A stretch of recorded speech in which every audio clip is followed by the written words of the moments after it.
I used to think that ground beef was just for burgers and tacos, but there's so much more you can do. Now I have a whole lineup of easy, protein-packed meals that my whole family loves, and today I'll share a few of my favorites. If you're new, I'm Erica. My husband Mark and I and our 2 kids live fully off-grid in Canada. We try to live a healthy and self-sufficient lifestyle, and that's what we share about in our videos. So if that sounds good to you, I hope you'll subscribe, and let's get cooking. Most people, especially in North America, and I'd say especially women, do not get enough protein. And so in our family, it is a huge focus of our meals to try to get a high amount of protein. And one of the meat cuts, if that's what you can call it, that I have in bulk on hand all the time is ground meat. As I mentioned in the intro, there are so many ways to make ground meat interesting, and I found this I wouldn't say the hard way, but there was a time when that was literally all I had in the freezer. And so you can't just make the same 3 or 4 or even 5 things over and over and not get tired of it. So I ended up searching high and low for all sorts of different recipes, and now I have so many that I love and are great. So the first one I'm sharing with you today is a baked spaghetti squash casserole. This is from scratchfarmstead.com, and I'll leave that recipe linked below. But I do make some modifications. I double the meat and the seasonings, and that's about it. I find that so many recipes just kind of barely have enough meat in them, at least for us. And so very often you can just add more meat and adjust the seasonings accordingly. There's a lot of leeway with recipes like this. So if you want to add more protein, just add some more meat. So while the spaghetti squash is baking in the oven, I'm making up the tomato meat sauce. I'm adding some frozen spinach to that, just crushing it up to break it up, adding that to the sauce. And this is a very simple meat sauce with a lot of flexibility too. It's onions, garlic, tomato sauce, your meat of course, and then whatever veggies you want to throw in there, and some Italian seasoning, salt and pepper.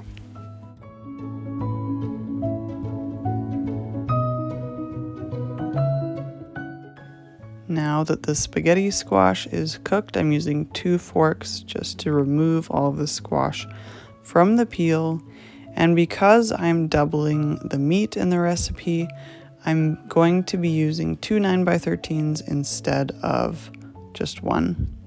Now I'm dividing my meat sauce between the 2 dishes, and then I also add a couple extra eggs. So this is a cool recipe because it's kind of creamy and cheesy-ish, but there's actually no dairy in it, and I tend to avoid dairy, or at least eat it minimally because of some health issues I've had with it in the past. And I love the addition of the eggs for extra protein. And those are what give it that baked sort of cheesiness that I love. We aren't going to eat all this for supper, so some of it will be for leftovers the next day for lunch, and then the rest will be frozen for whenever I need it at a later date. I served with some homemade sauerkraut, and this was a great meal. Making all of our meals from scratch like this used to feel like an impossible task, so daunting, and that was mostly because I was exhausted all the time. If you're feeling that way right now, my free workshop breaks down exactly how I turned that around, and the link for that is in the description. We are collecting some fresh chives to use as a garnish in this next meal, which I absolutely love because I can make a giant batch of it and it freezes so well. So we have it for supper, we have it for lunch the next day, and I have like 2 more meals worth to put in the freezer. It's fantastic. So this one is called egg roll in a bowl, and this is a recipe that's in my freezer meal collection, which I'll link down below as well. You could just make this by feel though, add all the ingredients taste and adjust if necessary. It's just a lot of really tasty things put together. So I cut up some onions and I'm sauteing them in my big pot while I prepare some carrots and some cabbage, which I'm going to shred. Now, because I'm doing such a big batch, I'm going to do that in my food processor. It's just so much faster. On this day, I doubled the amount that's in my freezer meal collection. So instead of using 2 pounds of meat, I am using 4.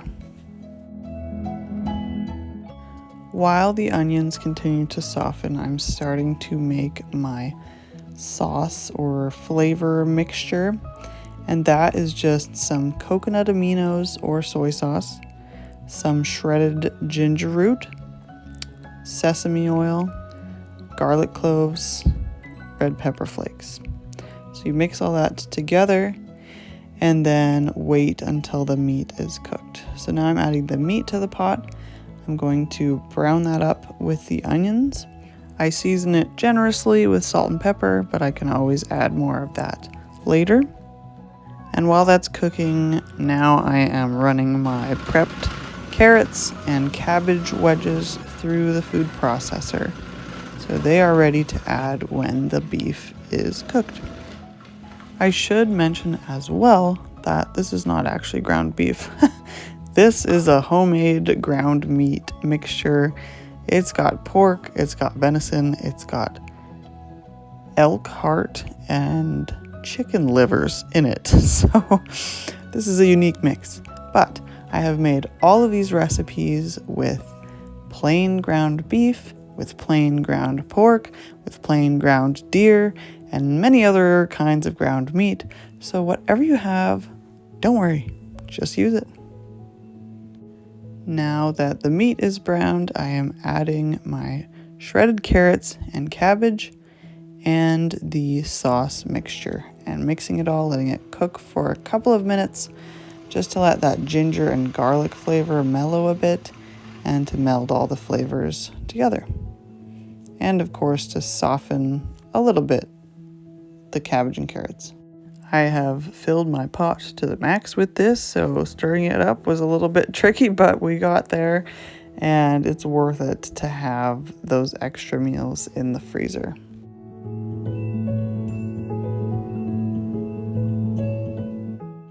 It's really nice to serve this flavorful, warm dish with something cool and crisp, and so I usually serve it with some sliced cucumbers, really simple, and we add that garnish of chives. So good. Right now, I am 23 weeks pregnant, and while I was in my first trimester, I had this realization of something that I could do with ground beef that was so not impressive, but so simple and such a lifesaver in that season where I was just sick and tired all the time, but still had to get meals on the table. What I would do was just throw my ground meat into a pan and some sort of seasoning mix on it. Sometimes it was homemade, sometimes it was store-bought, and then just cooked it up. And I called it scrambled meat. It's basically like ground sausage, right? Like I said, not impressive, but it got good tasting meat on the table, and that was my goal in that season.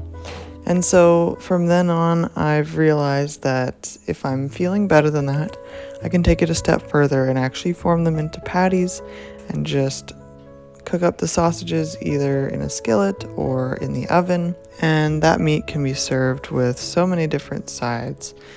Roasted potatoes is one of my go-tos. I cube them or I make them into a fry shape, cover them with oil and some seasoning salt, and I'll use a little bit of lard here as well. I find that helps make them a little bit more crispy, which we love. So I'm getting these in the oven first because they'll take twice as long as the sausages. And now I'm going to mix up my sausage mixture. So I'm doing 4 pounds again, but my plan with this is a little bit different. I'm going to make half of it into sausage patties, and then I'm going to use the other half the next day in a soup that I'm going to make that I'll show you in a minute. This is an Italian sausage spice mix, and I'll link below the recipe I use. It's actually a part of another recipe I have on my blog, so look for that link below. Making meals from scratch is so fulfilling, and it gets so much easier with time. The more you do it, the more you get comfortable with changing recipes and just winging it sometimes. And like I said, you just get used to it. It just becomes a part of how you do things. So if that's something that you want to work towards, I just encourage you to take small steps, because you can get there. It just takes a little bit of consistency. My sausage patties are ready to go in the oven, and then I'll just put a lid on this bowl and save this other meat for the next day. This is also the halfway point for my potatoes, so I'm going to take those out and just stir them around, put them back in the oven. I roast my potatoes for roughly 45 minutes, flipping them halfway, and the sausages are going to cook for about 25 minutes, flipping halfway, and a little more, a little less, totally fine. Now I'm going to make a simple salad just with some veggies I have in the fridge, some iceberg lettuce, cucumbers, tomatoes, and I also had some leftover shredded cabbage from the egg roll in a bowl meal that didn't quite fit in the pot. So I'm just adding that to this salad and to other meals throughout the week. I don't buy salad dressings anymore. I like to make those from scratch because they're surprisingly easy and customizable. But when I'm really not feeling like doing that extra step, I do a really simple dressing of olive oil, lemon juice, salt and pepper, and I love that. My kids love that, and it's very easy to do. So I think it's really useful to acknowledge that sometimes you don't want to go the extra mile for certain foods, and it's really helpful to have just kind of your minimum go-to that doesn't require any thought or extra effort, and you're okay to use that when you don't feel like doing something more.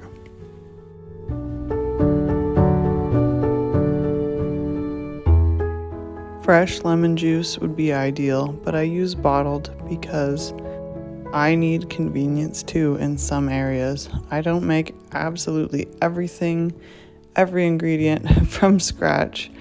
I do take shortcuts here and there, and that is totally okay too.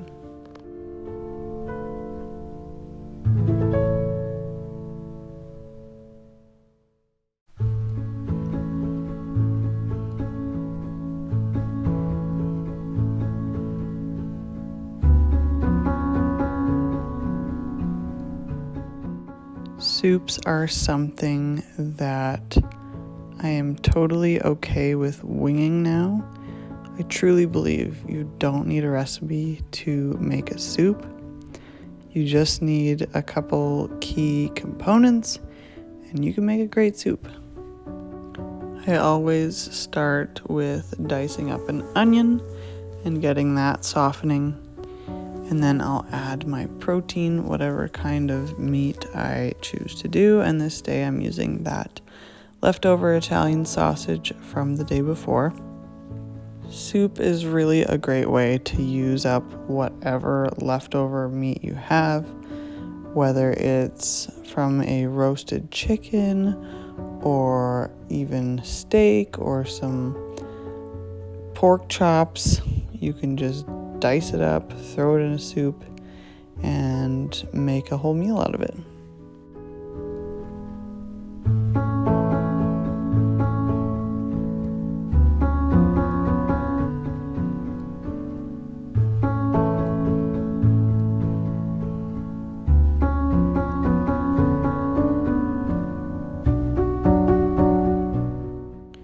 Besides the meat, I like to add some sort of carb. Usually it's potatoes, but if I'm really short on time, I like to add quinoa.